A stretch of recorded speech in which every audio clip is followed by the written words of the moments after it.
All right, so this is our chapter 1 on structure and bonding, and there's going to be a lot of material in here of stuff you've seen before, but there may be some stuff that you're a little bit rusty on, so hopefully you will be able to catch up fairly quickly as we go through this.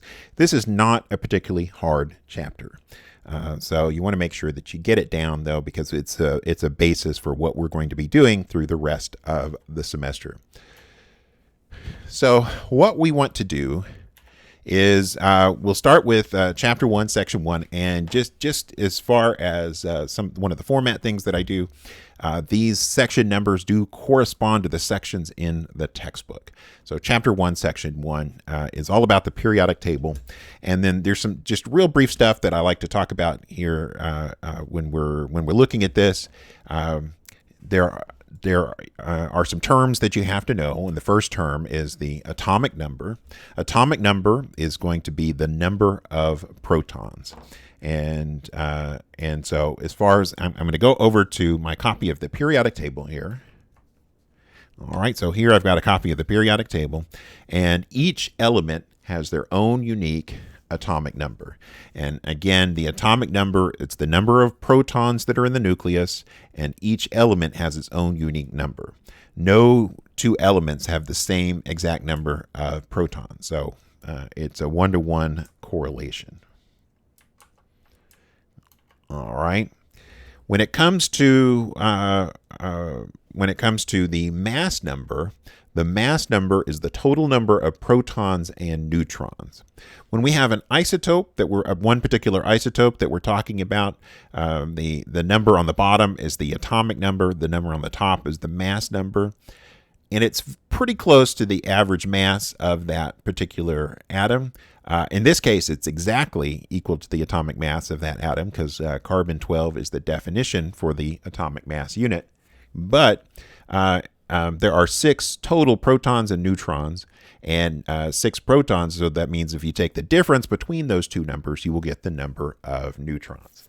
Of course, you need to know that almost all of the mass and then both of the protons and the neutrons are all in the nucleus, and that outside the nucleus we have electrons.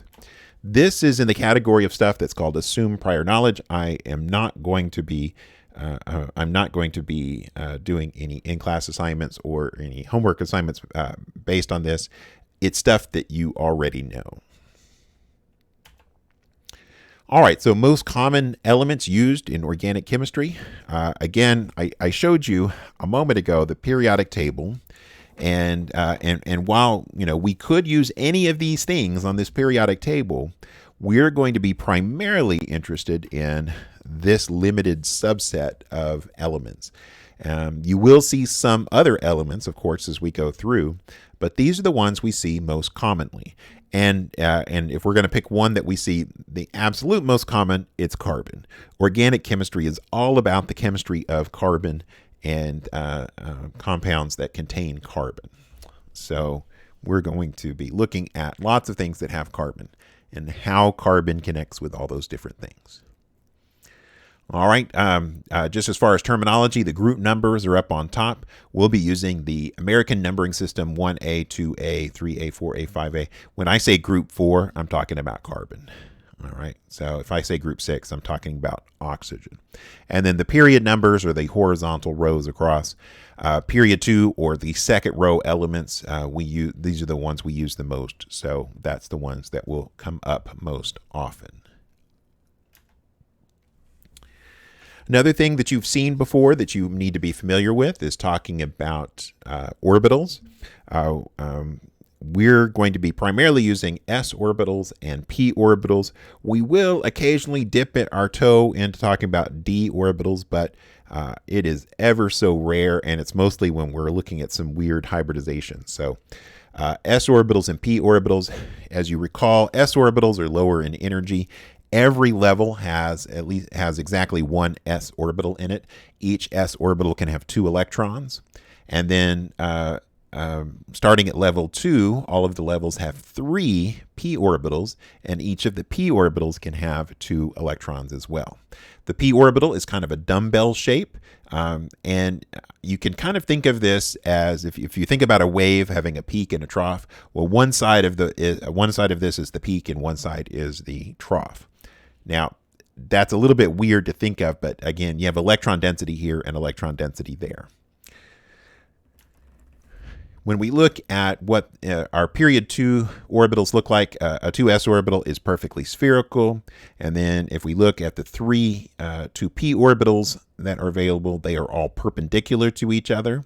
And if you put them all onto the same coordinates, you will get something that looks like this. It looks like, okay, well, we've got these 3 lobes that are perpendicular to each other. In reality, if you take these 3 orbitals and add their electron densities together, you should get something that's very close to a perfect sphere. And that's hard to represent. That's hard to represent with the way that we have the orbitals drawn here. But this is just an easy way to draw orbitals. The actual shape of the orbitals is a little bit different, as you can tell, because if this was perfectly spherical, these would have to look different. The point is, those are the orbitals for level 2, and that's all we have to work with. And so you need to be familiar with the orbital terminology, and we will talk about hybrid orbitals coming up later in this chapter. So we'll get to section 2, and we want to talk about bonding. There are 2 types of bonds that we have in organic chemistry that we are interested in. 2 types of strong bonding that we're going to be interested in. There's some other types of bonding, like hydrogen bonding and dipole-dipole interactions. We're going to talk about that soon in a later chapter. But in this chapter, we want to talk about bonding with valence electrons, and the 2 types of bonding are ionic bonds and covalent bonds. Now, the goal is for, when we're doing bonding, is to either gain, lose, or share electrons so that the atom has 8 electrons in its outer shell. So gain, lose, or share electrons so that the atom has 8 electrons in its outer shell. We call this 8 electron thing the octet rule, and it applies to any elements that are in period 2 or lower. They usually follow the octet rule. Period 1, hydrogen is only going to have 2 electrons around it. All right, when we have ionic bonds, the electrons are transferred from one atom to another, and we get charged particles. So ionic bonds where we get transfer of electrons. With covalent bonds, on the other hand, we have shared pairs of electrons. And we're going to be spending a lot of time today talking about covalent bonding. Covalent bonding is really one of the most interesting things in organic chemistry. We spend lots and lots of time talking about covalent bonding. However, ionic bonds are important as well, so we don't want to neglect them. But covalent bonds, that's where it is at. So when it comes to covalent bonding is when we have shared pairs of electrons. For example, if you take a hydrogen atom, hydrogen has 1 valence electron, another hydrogen atom has 1 valence electron. Well, you could transfer that electron from one hydrogen to another, but there's no reason that one hydrogen would get the electron while the other one didn't. And it actually works a lot better if you just share those electrons.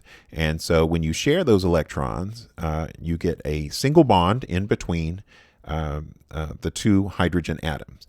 So this hydrogen gets to share its own electron plus this, so that's 2 electrons. So that hydrogen has filled its octet. We should call it a duet because it's in period 1, but it filled its outer shell. And that the other one also does the exact same thing.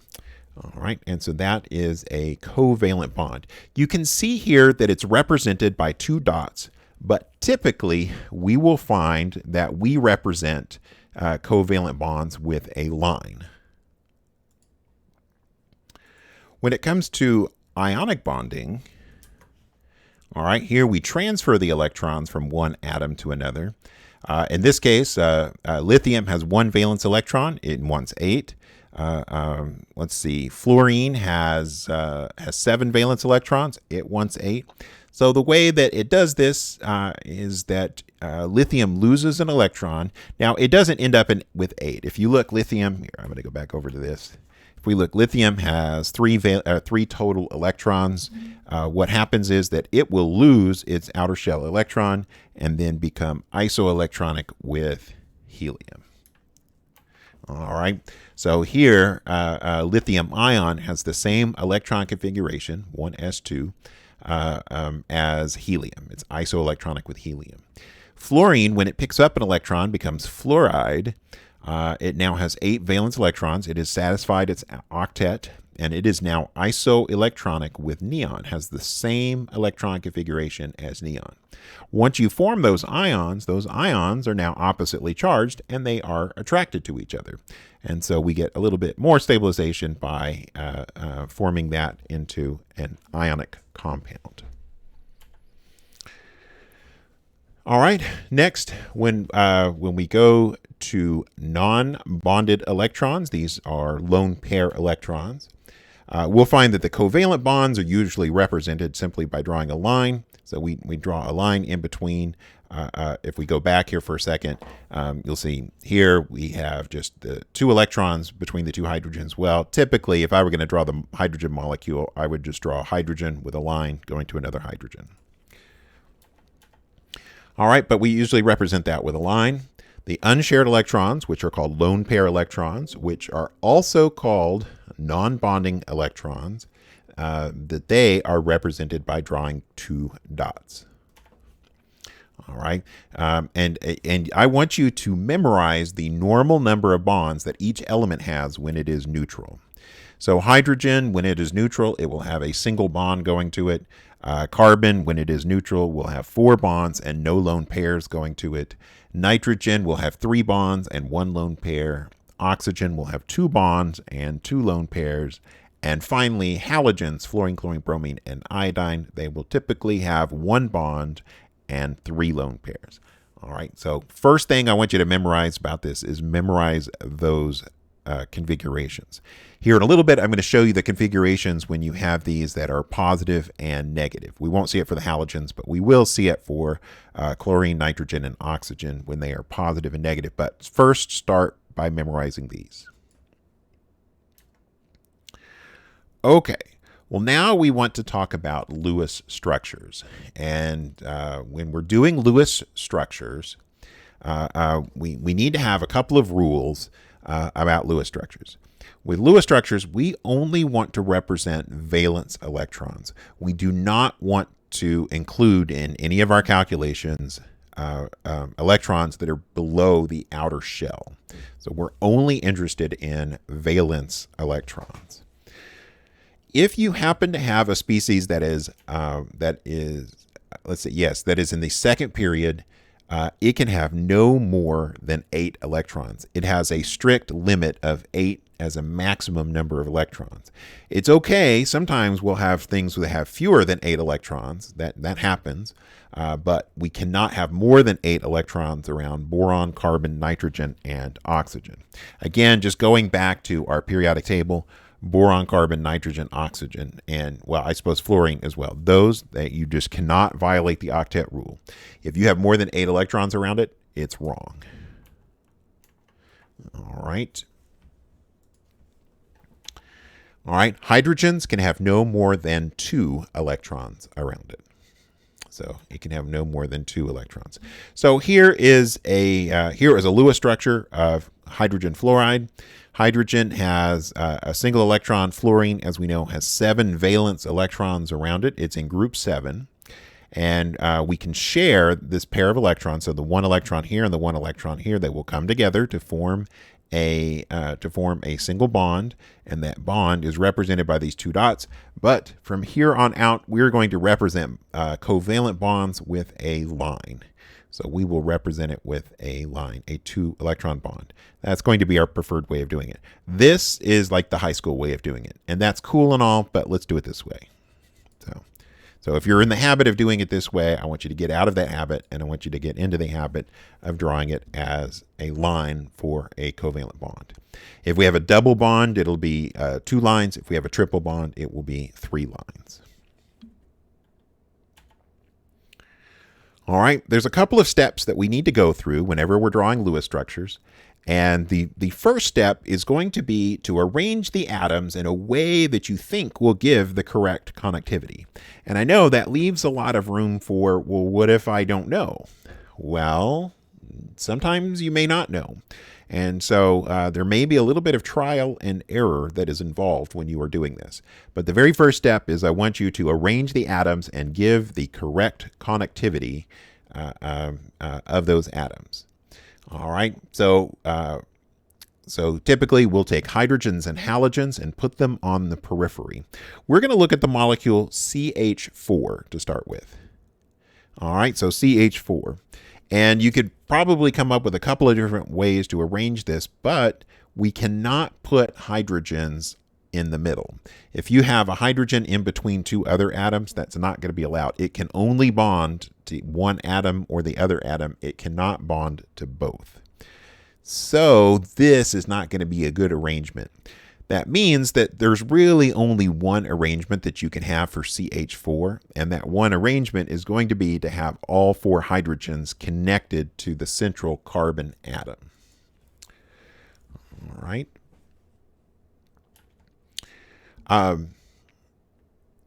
And when if you have a couple of different places where you could put the hydrogens, then as a first approximation, you want to give each element their normal number of bonds.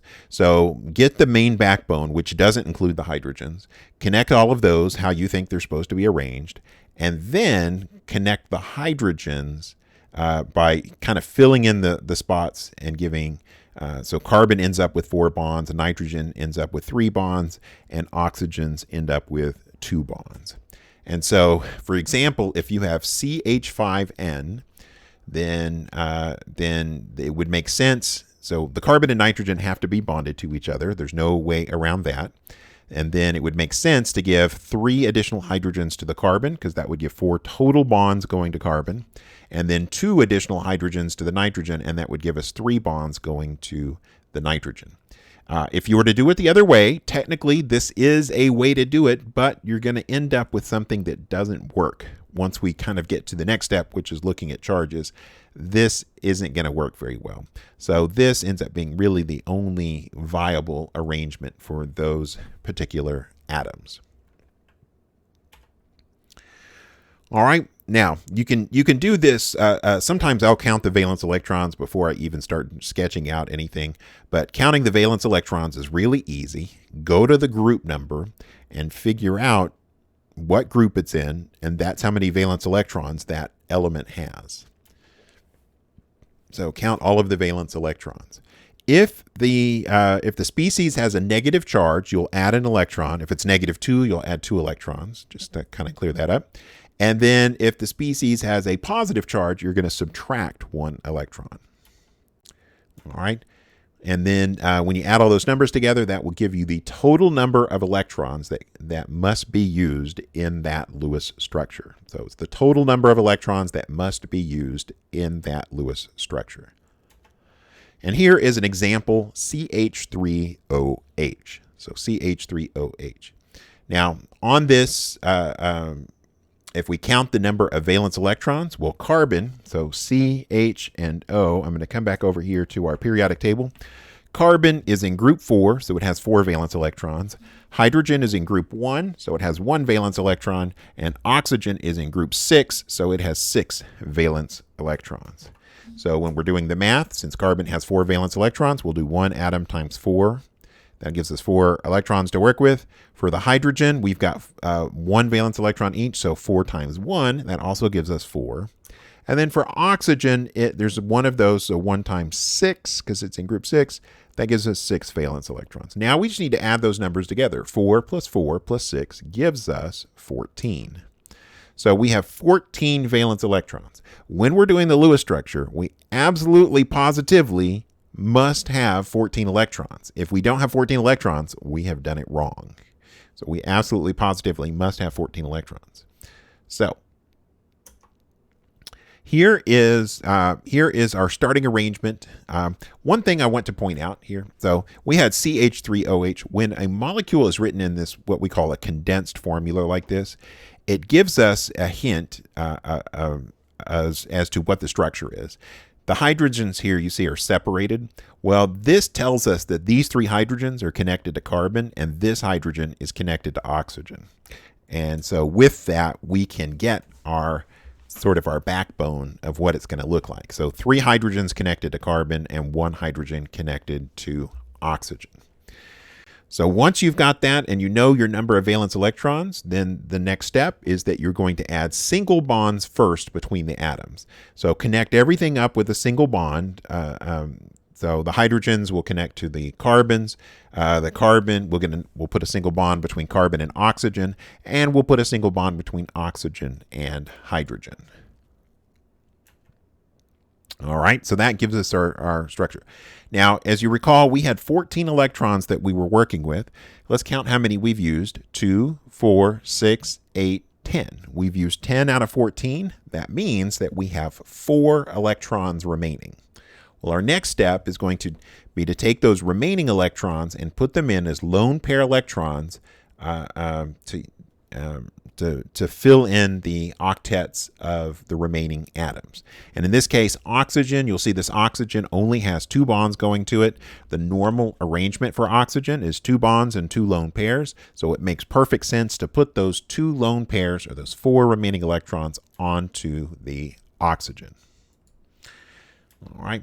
Now, if you have, if all of your valence electrons are used, and an atom doesn't have any, at least one atom doesn't have an octet, then we're going to need to redraw it and put in to form some multiple bonds. And I'm going to show you at least an example of that on the in-class assignment. So we're going to switch over to the in-class assignment, and the in-class assignment, we're going to do number 1 on the in-class assignment. So here is number 1 on the in-class assignment. And you can see here, by the way, these in-class assignments, they are for your use only. You do not turn these in. These are for your study purposes. And it's a way for us to go through and do problems in class, and then you have something to study from. All right, so draw each of the following Lewis structures. All right, our first step for drawing Lewis structures is we want to get the backbone. We want to figure out what's connected. Hydrogens can't go in the middle, so really we only have the option of putting these 2 carbons, putting the 2 carbons together. Now, I went ahead and drew a bond in there. I probably should have waited on that, but old habits die hard, right? And then we're going to put the remaining hydrogens around the carbon. So this carbon has 1 bond going to it, so we can have 3 more. So I'll put a hydrogen there and there. And this carbon can also have 3 hydrogens on it. Okay.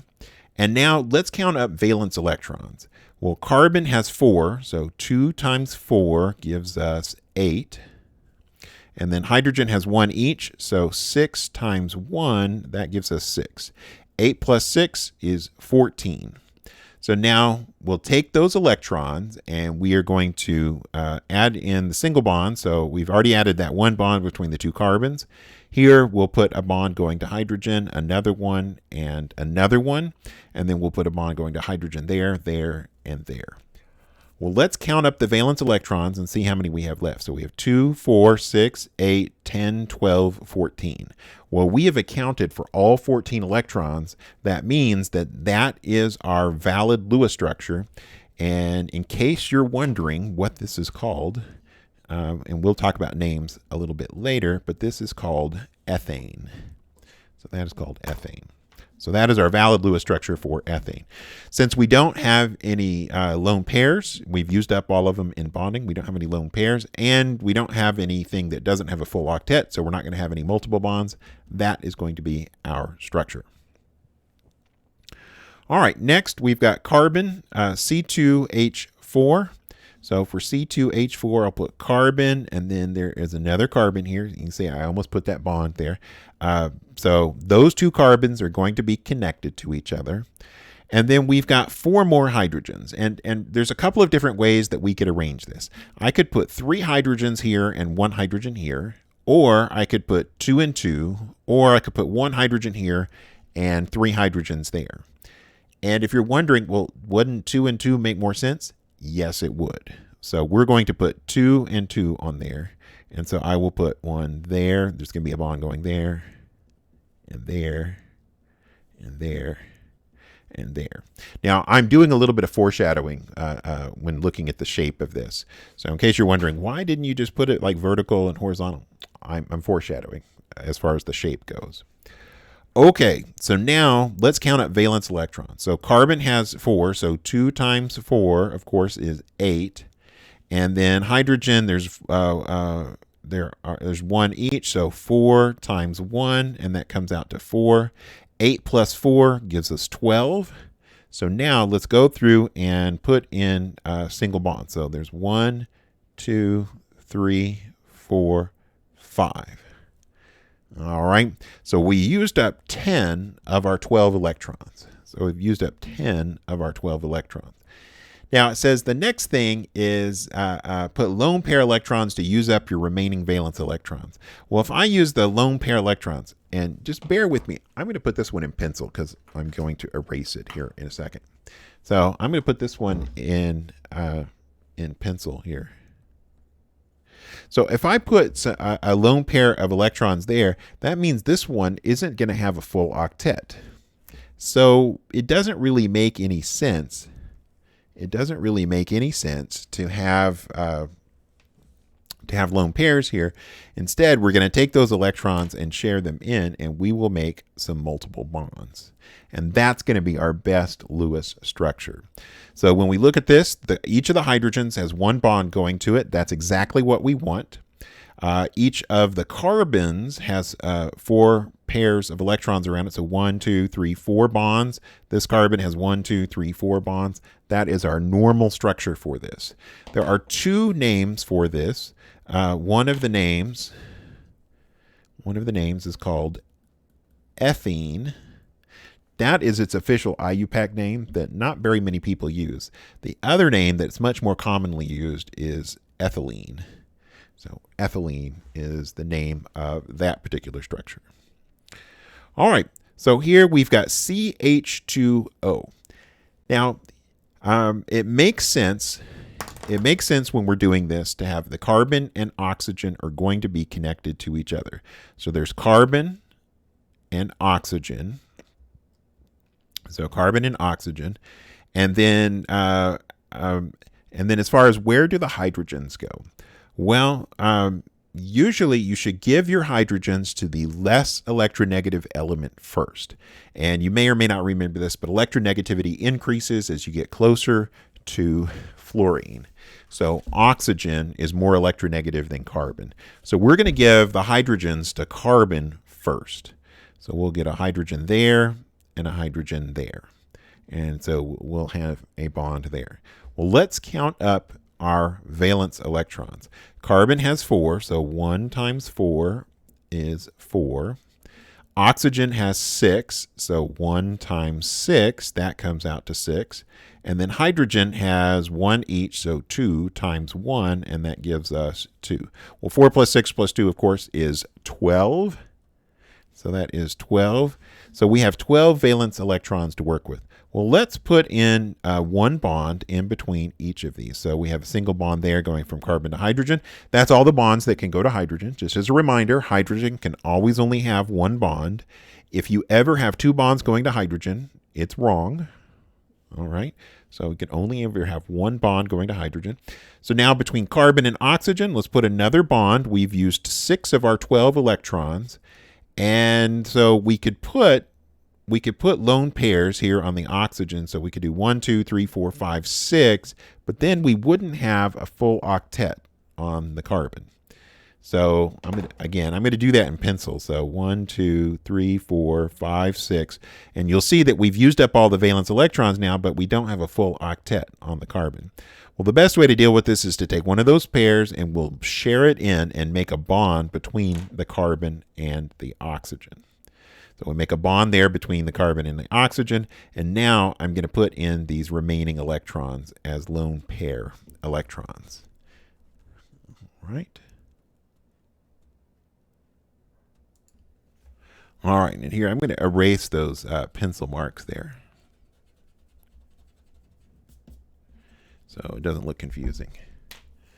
All right, and so that is our valid Lewis structure. In case you're wondering what we should call that, we call that structure, we call that formaldehyde. Technically, its IUPAC name is called methanal, not to be confused with methanol, but most people will call it formaldehyde. So formaldehyde. All right, for our next one, we've got HCN. So I'll put H, carbon, and nitrogen. We're going to have at least one bond. We're going to have exactly one bond between hydrogen and carbon, and we'll have at least one bond between carbon and nitrogen. All right, now that we've got that, let's go ahead and do valence electrons. So hydrogen has 1, so 1 times 1 is 1. You probably don't have to write that out. When it comes to carbon, carbon is 4, so 1 times 4, and that gives you 4. All right, let me pause here for a second. All right, so I was having trouble there. My pen was drying out. I had to do a little maintenance on it. All right, so 1 times 1 is 1, 1 times 4 is 4. And then we will do, for nitrogen, nitrogen is in group 5, and we've only got one of those, so 1 times 5, of course, is 5. And here we don't need a calculator for this. That's 10 electrons. So now we will put in the minimum number of bonds. So we'll have a bond there and there. And then if we start putting in lone pair electrons, so if I put in a lone pair electron, I have one. So I've used 4 of our 10. We have 6 remaining. So 1, 2, 3, 4, 5, 6. Well, we don't have a full octet on carbon here. And so to get a full octet on carbon, we're going to share in 4 of these electrons. So we'll share in each of those. So we will go ahead and put in 2 additional bonds between carbon and nitrogen. And I'm going to get rid of those extra electrons there when we did that. All right, and now I'll go ahead and draw that one there. And now we've got our valid Lewis structure. All right, so we've got our valid Lewis structure. There's a couple of different names for this. You can call this hydrogen cyanide. So if it's a gas, it's hydrogen cyanide. And if it's in solution, we would call it hydrocyanic acid.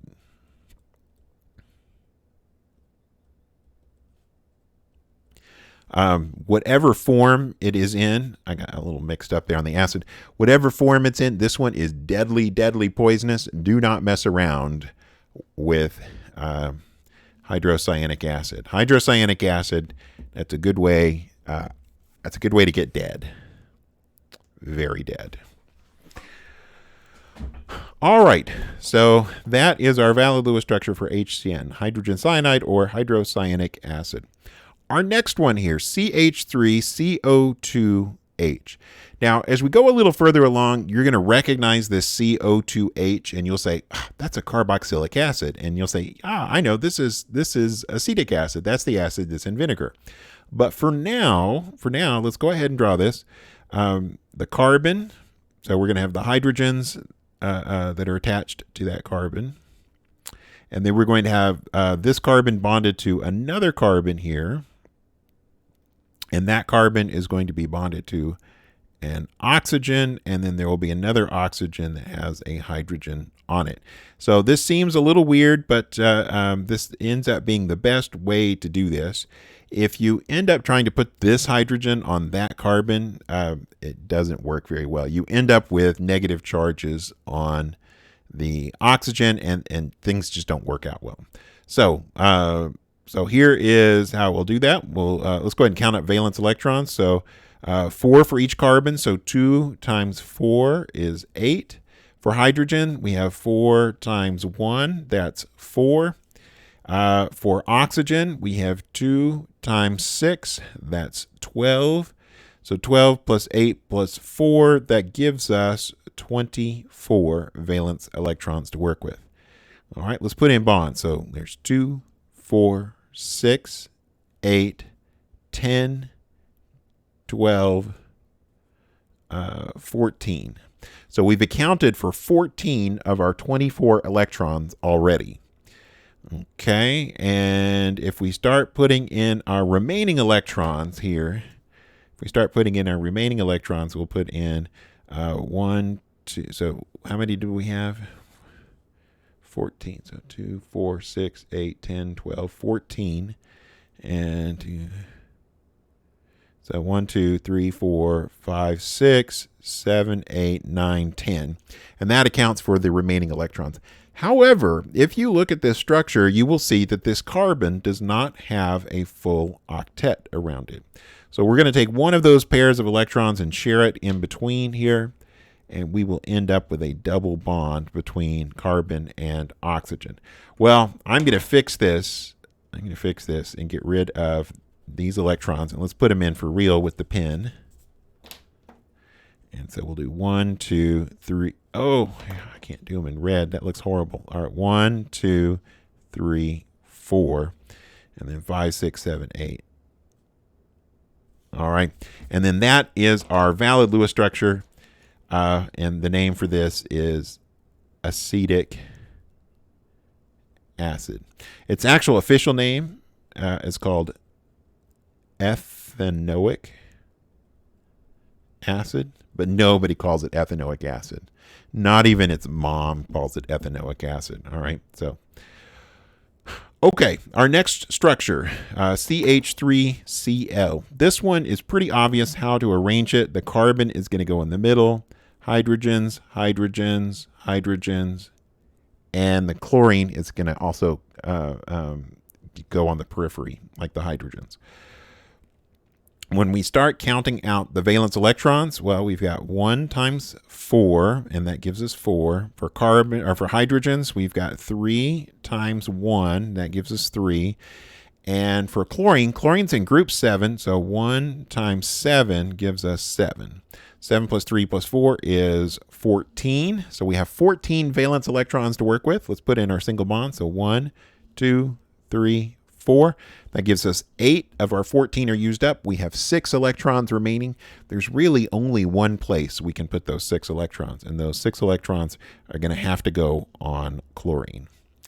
All right, and that is our valid Lewis structure for chloromethane. All right, in case you're wondering, we're going to get into naming later, but I like to introduce a little bit of naming here early on. All right, hopefully that's all clear. It looks in focus, so should be pretty good. All right, next, C2H2.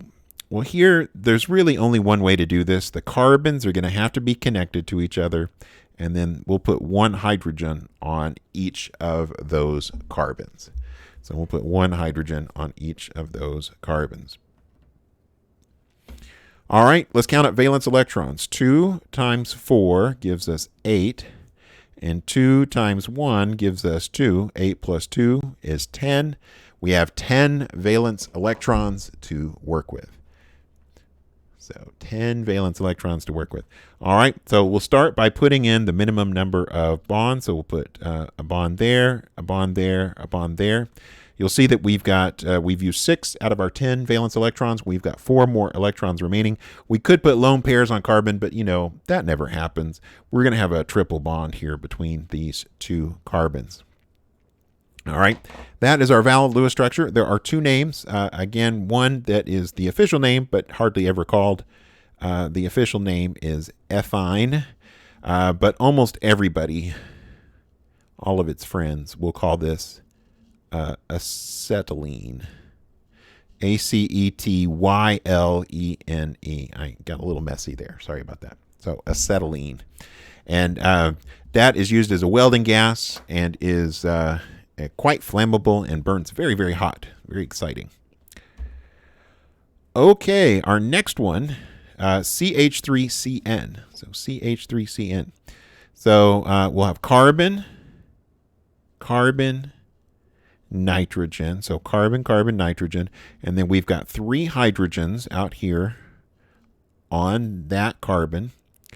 And then we've got a CN. Now, a little bit later, you'll recognize that CN as being a nitrile group. But for now, let's just go through this. So carbon, let's see. Carbon, we've got 2 times 4 gives us 8 electrons.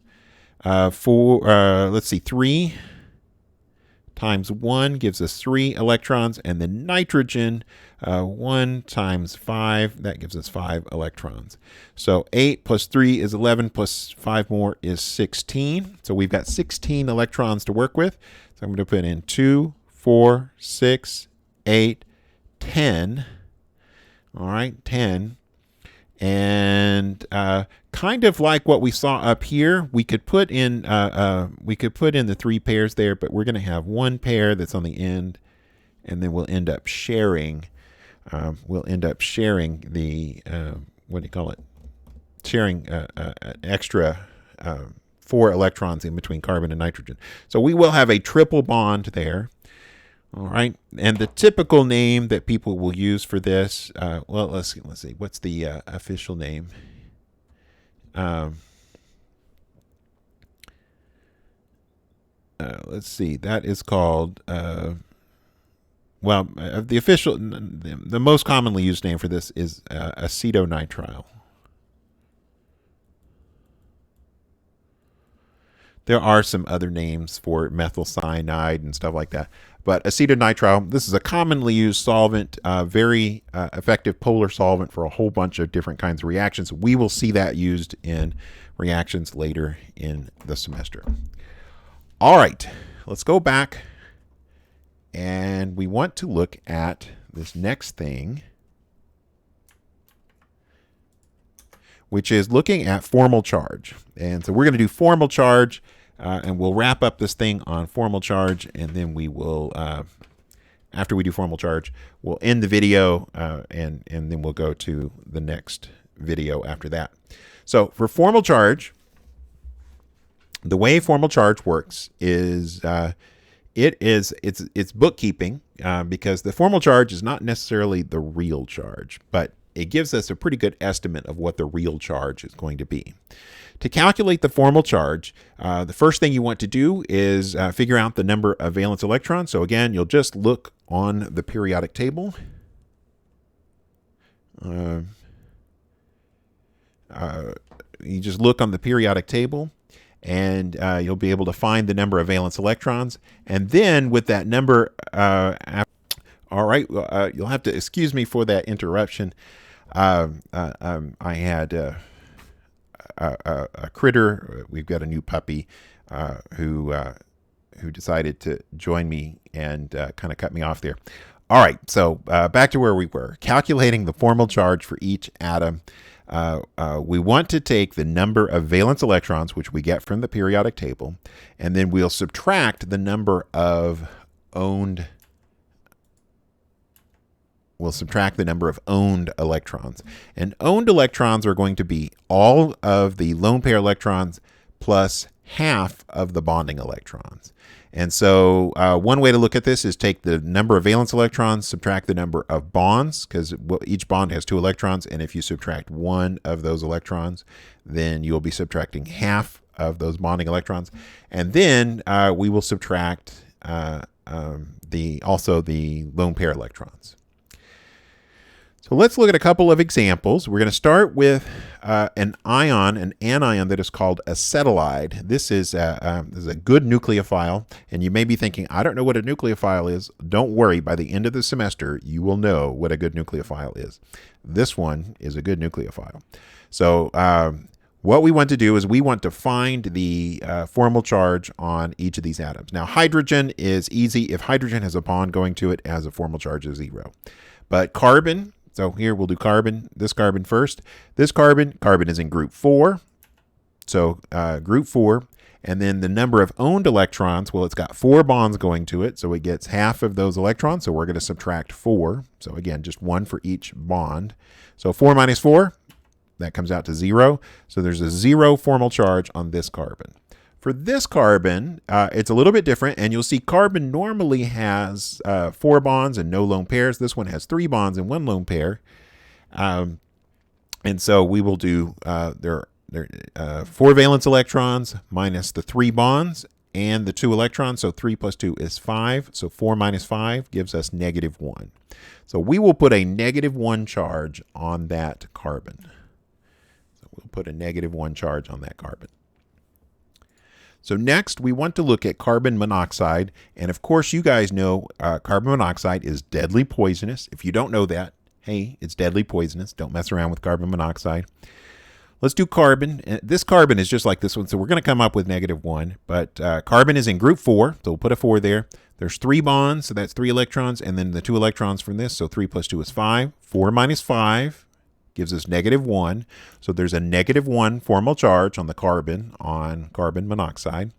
And then on the oxygen is in group 6 on the periodic table. So we'll do 6. There's 3 bonds and 2 lone pair electrons, so that's 5. So 6 minus 5, and that's +1. And we will put a +1 on that oxygen. So we will put a +1 on that oxygen. All right, so let's go to number 2 and 4 on the in-class assignment, and we will look at formal charges.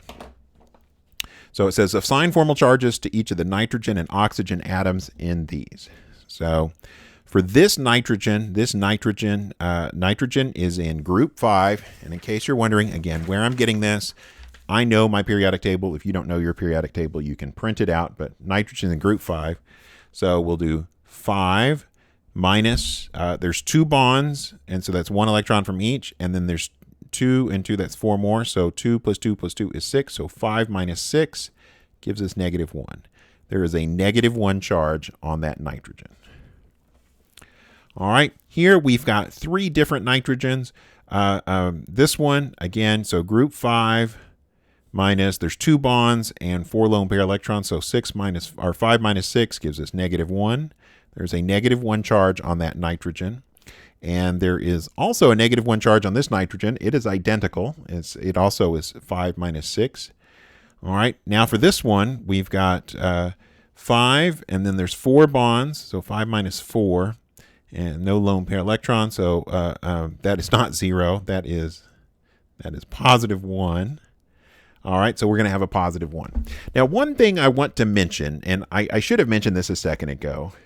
I was still distracted by the puppy from a minute ago. One of the things that I want to mention is that the sum of all the formal charges has to come out to the total charge. So if you recall, the formal charge, the total charge on the the Hc2 minus was -1, and if you add together all of these formal charges, that comes out to -1. On the carbon monoxide, it was neutral. If you add together -1 and +1, that comes out to 0. So whenever you're doing formal charges, the sum of all the formal charges has to come out to the total charge on the species. All right, so next, let's look at CH3NN. All right, so that's CH3NN. Now you'll notice it's not telling us what the total charge on these is. We just have to figure this out on our own. But nitrogen is in group 5, so 5, and there are 4 bonds going to it and no lone pair, so 5 minus 4 gives us +1. That means there is a positive charge on that nitrogen. For this nitrogen, again, group 5, because that's the group that nitrogen is in, we've got 3 bonds and 2 lone pairs, so 1, 2, 3, 4, 5, so 5 minus 5, that gives us 0. So this, the total charge has, the total charge here has a +1 on it. All right, here we want to look at the oxygen. Again, we're just looking at nitrogen and oxygens on these. So oxygen here is group 6. So oxygen group 6. This oxygen has 3 bonds. And it also has 2 lone pair electrons. So 6 minus 5. That gives us a +1. So we will have a +1 on that oxygen. We're going to see this exact arrangement of where we have a hydrogen that is connected to, this is called a carbonyl. This happens a lot in organic chemistry. Now for this oxygen, this one's unusual because we have a radical here. We have an unpaired electron. All right, group 6 for the oxygen. There's 1 bond and then 1, 2, 3, 4, 5. So 5 plus 1 is 6. So 6 minus 6 gives us 0. So the formal charge on that oxygen is 0. And then finally, over here, nitrogen. Nitrogen's in group 5. There's 1, 2, 3 bonds and 2 lone pair electrons, so that's 5. And that gives us 0. For oxygen, group 6, 1, 2, 3, 4, 5, 6. So 6 minus 6 is also 0. So it turns out in this one, there are no formal charges on that. All right, we're going to go to number 4. Number 4 is a little bit more complicated, but it's not too bad because on number 4, we have to come up with the structure as well. All right, this structure is related. So this structure is related to the acetonitrile that we saw a little bit earlier. So we've got carbon, nitrogen, carbon, and let's go ahead and count up our valence electrons. So hydrogen, hydrogen, hydrogen. So we'll count up our valence electrons. So there's 2 carbons, 2 times 4 gives us 8. For hydrogens, we've got 3. So 3 times 1 gives us 3. And then for nitrogen, we've got 5. So 1 times 5 gives us 5. And it looks like my pen is getting a little weak here. Just pause for a sec. All right, so I just replaced the little ink cartridge on that. All right, so let's see, have we got everything? So 2 carbons, the 3 hydrogens, the 1 nitrogen. So 8, that's 16. Okay, so 16 electrons. So 1, 2, 3, 4, 5. And like what we saw with the acetonitrile a little bit earlier, we could put 3 electrons on the carbon, but that usually is not what happens. What's going to happen here is that we will put 1 lone pair there, and we will have a triple bond between the carbon and nitrogen. Now, this is a little bit unusual because here we have our more electronegative element in the middle, but that can happen under certain situations. All right, so let's do the formal charge. Group 5, there's 4 bonds, so minus 4. And that gives us positive 1. So there's a positive 1 on that nitrogen. For the carbon, it's in group 4, minus 3 bonds, minus 2 lone pair electrons, and that gives us negative 1. So there is a negative 1 charge on that carbon. Okay.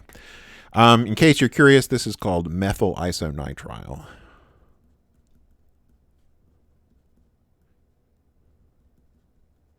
So methyl isonitrile.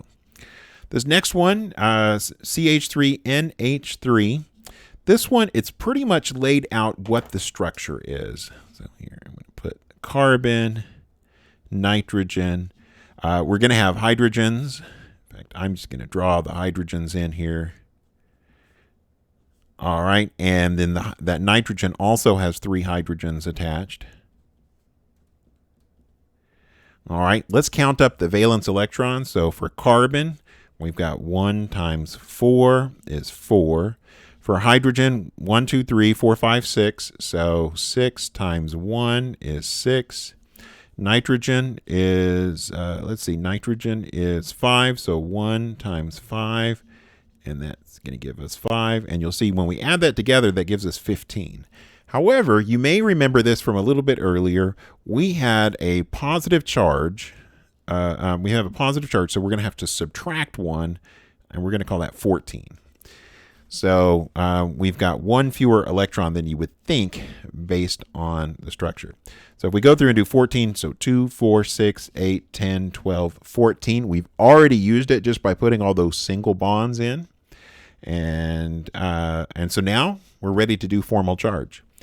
The carbon looks fine because it's got 4 bonds going to it, but you'll see this nitrogen has 4 bonds.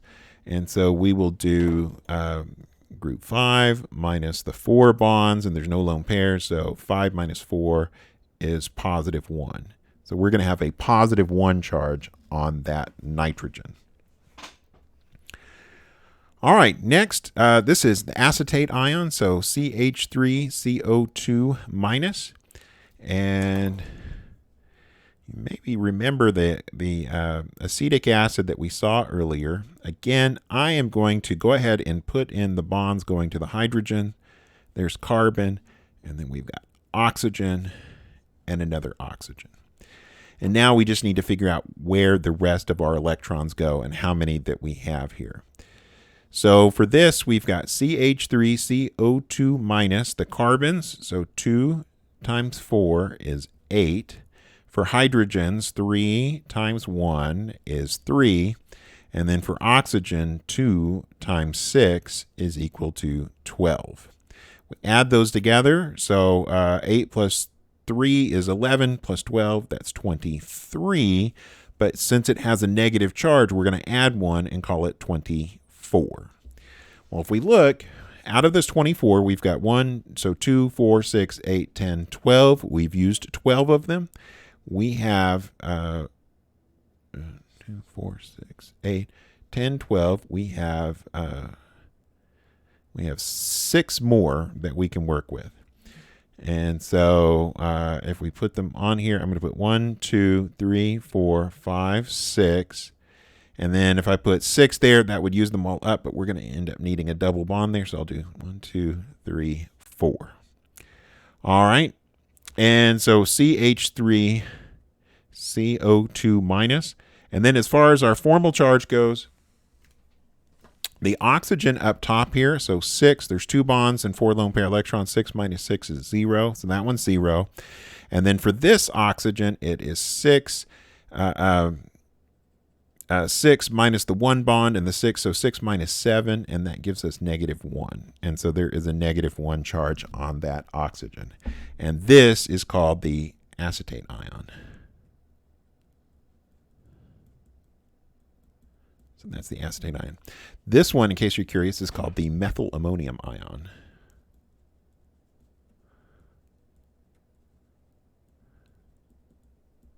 So that's called the methyl ammonium ion. All right, this last one is called the hydronium ion. All right, there's not much mystery here as to what is bonded to what. Oxygen goes in the middle. We've got our 3 hydrogens on the perimeter. All right, let's count up valence electrons. So 1 for each hydrogen. So we'll do 3 times 1 is 3. Oxygen is 6. So 1 times 6 is 6. 6 plus 3 gives us 9. But because it's got a positive charge, we're going to make that 8. We're going to take 1 away because of the positive charge. So we've got 8 electrons. 2, 4, 6. We have 1 lone pair left. We'll put that lone pair on the oxygen. And we've used up all of our electrons. Now, let's do the formal charge. Formal charge is group 6 for oxygen, minus, there's 3 bonds and 2 lone pair electrons, so -5, and that gives us +1. So there is a +1 charge on the oxygen. And as I mentioned, this is called the hydronium ion. We will see the hydronium ion a lot this semester. All right, there's one last thing I want to do before I stop the video. And that one last thing is to sum up this. These are the formal charge patterns for carbon, nitrogen, and oxygen. You already know when carbon, nitrogen, and oxygen are neutral. When carbon has 4 bonds, it's neutral. When nitrogen has 3 bonds and 1 lone pair, it's neutral. And oxygen, when it has 2 bonds and 2 lone pairs, it is also neutral. What I want you to do is once you've memorized that, then go through and memorize when carbon, nitrogen, and oxygen are positive. So 3 bonds and no lone pairs for carbon, that's +1. For nitrogen, 4 bonds and no lone pairs. We saw that several times on the structures we just did. That's +1. And then here, when oxygen has 3 bonds and 1 lone pair, that is also positive. And we saw that a couple of times here in the last few minutes. When carbon has 3 bonds and 1 lone pair, it's negative. Nitrogen, when it has 2 bonds and 2 lone pairs, is negative. And oxygen, when it has 1 bond and 3 lone pairs, it is negative. All right, so we're at almost an hour here on this particular video. I'm going to stop the video, and we're going to pick up with section, what is the next section here? Section 1.4, talking about isomers. So we'll pick up with section 1.4 in that next video.